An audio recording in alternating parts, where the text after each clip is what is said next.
ជោគជតារាសីឆ្នាំរោងវោកជូតប្រចាំឆ្នាំ2026បាទជំរាបសួរបងប្អូនយើងទាំងអស់គ្នានឹងហើយថ្ងៃនេះខ្ញុំកណាចែករំលែកនៅជោគជតារាសីណាប្រចាំឆ្នាំទាំង3ដែលមានឆ្នាំរោងឆ្នាំវោកឆ្នាំជូតណាជោគជតារាសីនេះគឺ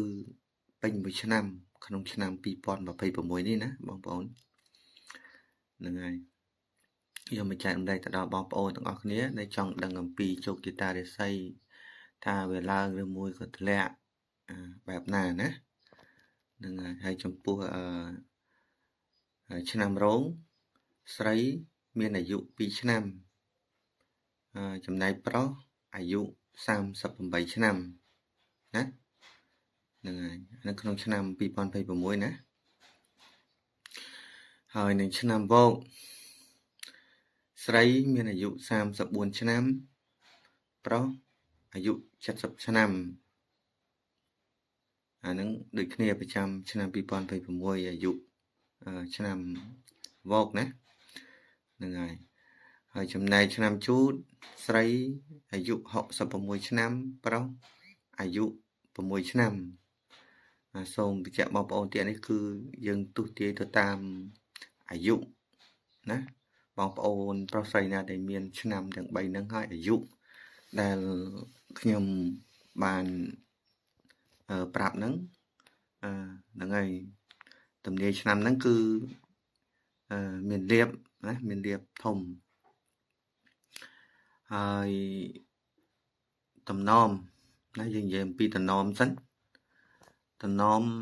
ហ្នឹងគឺការបរិភោគគេហាមយើងបរិភោគប្រភេទសាច់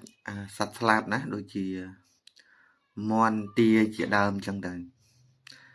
កាលណាយើងបរិភោគទៅវាធ្វើឲ្យយើងនឹងវាមានអាការៈអត់សូវស្រួលខ្លួននឹងហើយជោគជតារាសីឆ្នាំទាំង3នេះក្នុងឆ្នាំ2026នេះអាយុដែលខ្ញុំបានដាក់នៅក្នុងរូបនីមួយៗហ្នឹង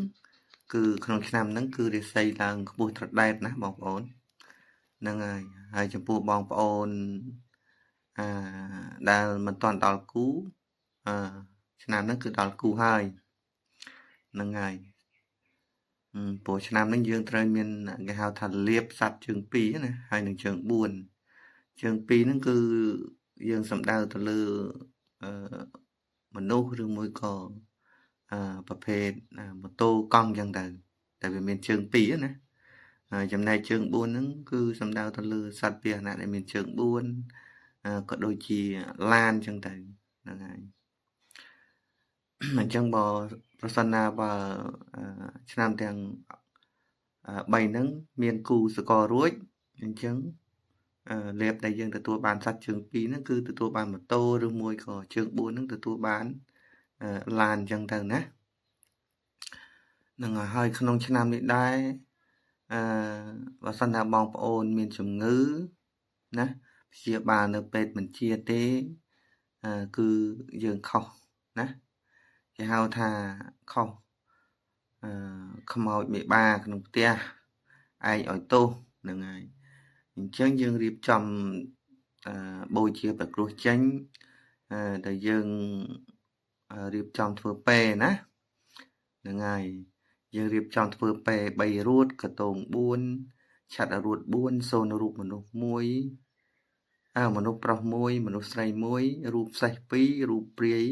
2ហើយបញ្ជូនពេទៅទិសខាងកើតហើយចាំណាឆ្នាំនេះឆ្នាំទាំង3ហ្នឹងគឺឆុងទិសខាងកើតនិងទិសខាងលិចបើសិនណាបងប្អូនធ្វើដំណើរប្រយ័ត្នប្រយែងបើសិនណាមិនមានការចាំបាច់អីទេយើងជិះវៀងបានយើងក៏ជិះទៅណាហើយបើសិនណាចាំបាច់ត្រូវតែទៅហើយយើងធ្វើដំណើរអីយើងត្រូវមានការប្រុងប្រយ័ត្ន